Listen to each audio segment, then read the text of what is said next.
मैं 5-7 मिनट में 10 मिनट में रख देता हूँ। उसके बाद सब लोग अपनी राय दें और फिर हम एक नतीजे पे पहुंचेंगे इंशाल्लाह। सबसे पहले तो मैं आपको क्लियर करूं कि मैं यहाँ पे एक सहाफ़ी की हैसियत से आपको कुछ फैक्ट्स बताना चाहता हूँ। नंबर एक ये है कि नॉर्मली ऐसा नहीं होता जैसा पाकिस्तान में हुआ है। हम लोग सहाफ़ी अपने आप को मैक्सिमम कोशिश करते हैं कि किसी कंट्रोवर्सी के अंदर ना फंसें, लेकिन इस मर्तबा ज्यादती इतनी बड़ी हो रही थी कि हम लोग ये सारी चीज़ें देखते हुए खामोश नहीं रह पा रहे थे।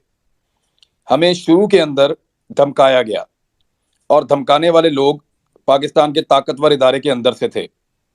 उन लोगों ने धमकाया, उनके नाम हमें पता है। हम 7 से 8 लोग हैं जो इन धमकियों का सामना करते रहे हैं। इवन गालियां तक दी गई हैं कुछ लोगों को।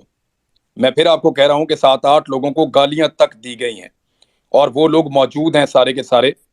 एक हमारा दोस्त शहीद हो गया सिर्फ। ये मामला शुरू होता है उस इदारे के एक हिस्से से। वहां से पहले धमकियां और गालियां दी जाती हैं और हमें जबरदस्ती उस लड़ाई में धकेल दिया जाता है और हमें दीवार के साथ लगा दिया जाता है। तो हम ये कह रहे थे कि हमें बोलने की इजाजत दी जाए। हमारा किसी पॉलिटिकल पार्टी से कोई एफिलिएशन तो था नहीं, लेकिन हम ये कहते थे कि हमें सही और गलत बताने की इजाजत दी जाए, हमें अपनी राय देने की इजाजत होनी चाहिए। हम दूसरे प्रोग्राम में जाके तज्जिया देते हैं और अपने प्रोग्राम में लोगों की राय लेते हैं। ये हमारा सादा सादा काम है। उसके बाद हमें उसी इदारे के एक और हिस्से से धमकियां आना शुरू हुई। ना सिर्फ हमें धमकाया गया बल्कि हमें बुलाकर मिला गया। हम सबसे अलग अलग मुलाकातें की गई और बहुत सारी मुलाकातें हुई। और जब हमारे सवालों के जवाब हमें नहीं मिले, हम आपस में सब लोग बात करते रहे हैं। हम सब उनके नाम जानते हैं, हमें तारीखें याद हैं, हम सब जानते हैं कब कब किस किस ने हमें क्या कहा था, किस तरह धमकाया था और क्या किया था। हम सब लोग बड़े अजीबो गरीब हालात से गुजरे हैं। साबिर शाकिर साहब ने इसको सबसे पहले प्रीएम्प्ट कर लिया था। वो पाकिस्तान से चले गए क्योंकि उनको आइडिया था कि आने वाले वक्त में इस रिजीम चेंज ऑपरेशन के बाद क्या होने वाला है। साबिर भाई ने मशवरा भी दिया था कि ये वक्त अक्लमंदी से काम करने का है, आप लोग पाकिस्तान में ना रुकें। लेकिन कुछ लोग अपनी मजबूरियों से पाकिस्तान में रुक गए। हम में ज्यादा लोग ऐसे नहीं हैं जो सोशल मीडिया के ऊपर काम करते हो। मैं और साबिर भाई दो ऐसे लोग थे जो ज्यादा सोशल मीडिया पर काम करते थे। हमें अगर नौकरी से निकाल भी दिया जाता तो हम पाकिस्तान से बाहर शिफ्ट हो सकते थे। तो साबिर भाई की तो नौकरी चली गई, एआर भाई की वो पाकिस्तान से बाहर शिफ्ट हो गए। उसके बाद उनके चैनल को धमकाया गया कि उसको तनख्वाह भी नहीं देनी। साबिर भाई को यह धमकी भी दी गई कि हम आपको जहाज में से उठवा लेंगे।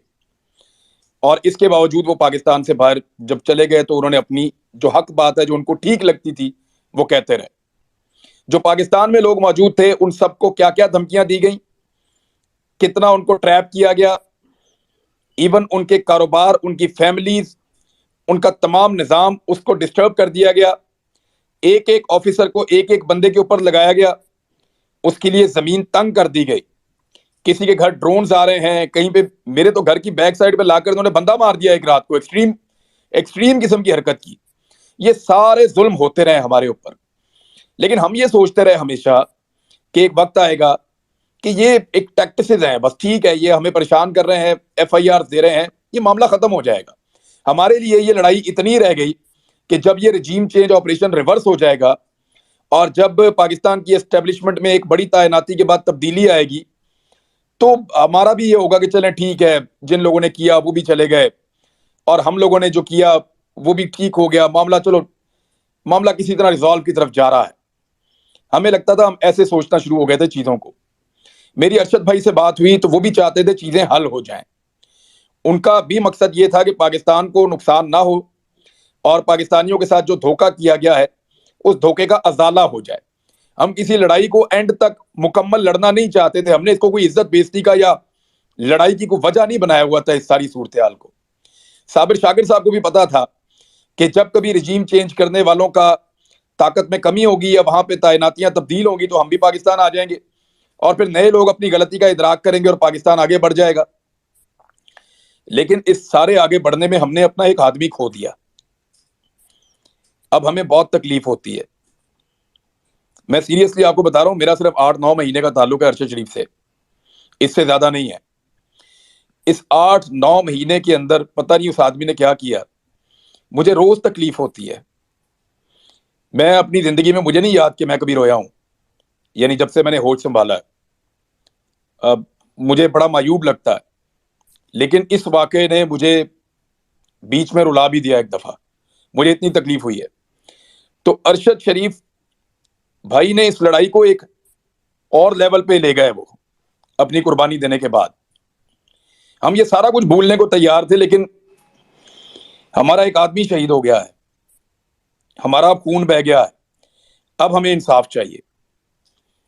हम इंसाफ मांगने की कोशिश कर रहे हैं, बड़े अरसे से इंसाफ मांगने की कोशिश कर रहे हैं।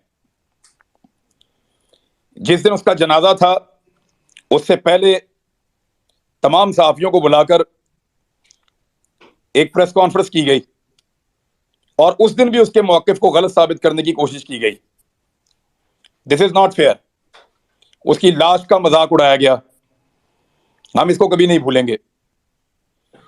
टॉर्चर के भयानक तज्जिए पेश किए गए, हमें इतनी तकलीफ दी, मैं 2 दिन जागता रहा हूं।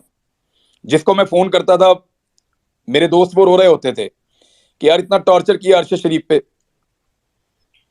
मेरी उनसे वो बहुत ज्यादा बात नहीं होती थी, लेकिन दिल के बहुत करीब था। जब मैं गिरफ्तार था, यहाँ पे जवेरिया भाभी मौजूद है, इनसे पूछिएगा, अरशद भाई ने टिकटॉक बनाना सीखा सिर्फ इसलिए कि इमरान रियाज गिरफ्तार है, मैं वीडियोस बनाकर उस पर डालूंगा। वो आदमी सारी सारी रात जागता था।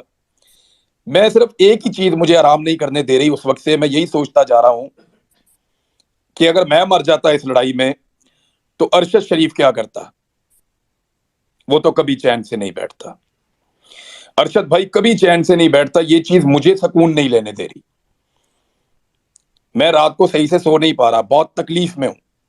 हम इस लड़ाई को भूलना चाहते थे, हमें लगता था कि 8-10 महीने में, 15 महीने में बुरे दिन टल जाएंगे, अच्छे दिन आ जाएंगे, रजीम चेंज, ऑपरेशन रिवर्स हो जाएगा, हम भी सुरखरू हो जाएंगे, और आइंदा पाकिस्तान में इस तरह के तजुर्बात करने से पहले ये लोग 10 मरतबा सोचेंगे। हमें तो इस लड़ाई का इख्तिताम ये लगता था, कोई जाती पर्सनल चीजें नहीं थी, लेकिन हमारा भाई मार दिया है। अब ये ऐसे इतने आराम से खत्म होगा नहीं।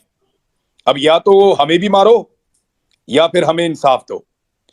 इंसाफ के लिए हम अदालतों के दरवाजे खटखटा रहे हैं। हमने उस अदालत का दरवाजा खटखटाया है जिसका दरवाजा अरशद भाई ने अपनी जिंदगी में खटखटाया था।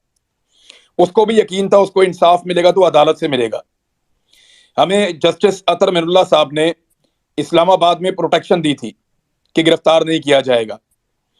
मुझे जब जमानत मिली तो अदलिया से मिली थी कि इसके ऊपर झूठे मुकदमे, इसको रिहा किया जाए।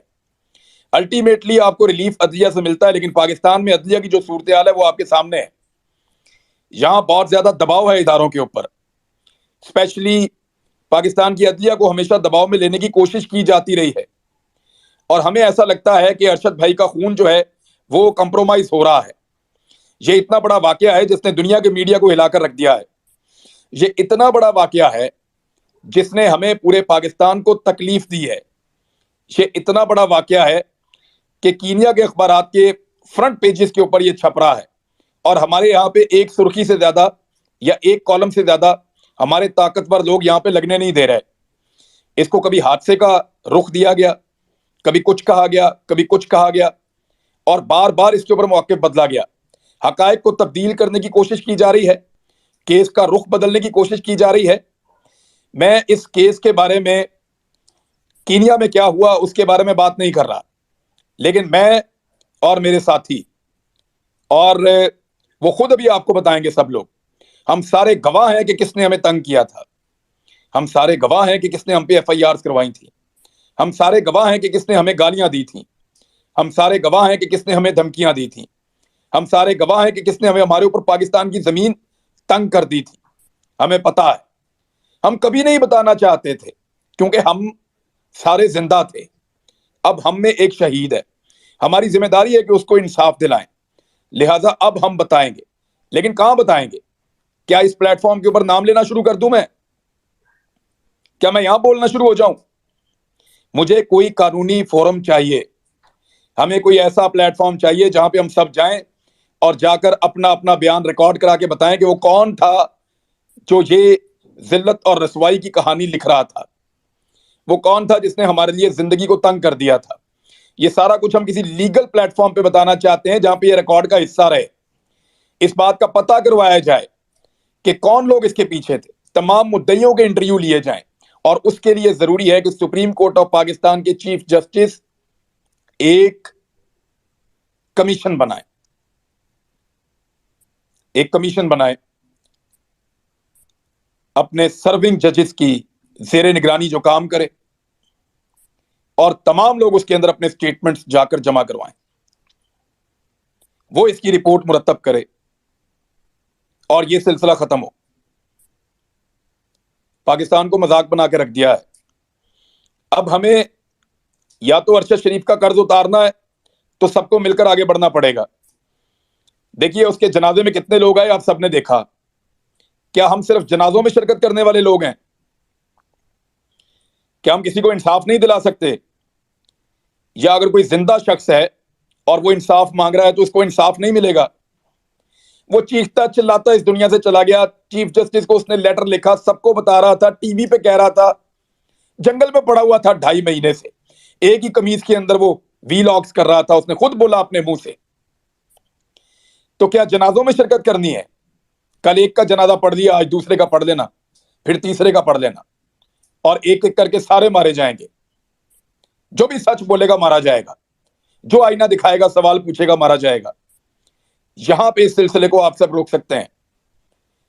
मुझे आपसे यह कहना है कि मेरे पास एक तरीका है आइन और कानून के मुताबिक, और वो तरीका हमें अरशद शरीफ ने बताया है कि कानून के मुताबिक इंसाफ मांगो,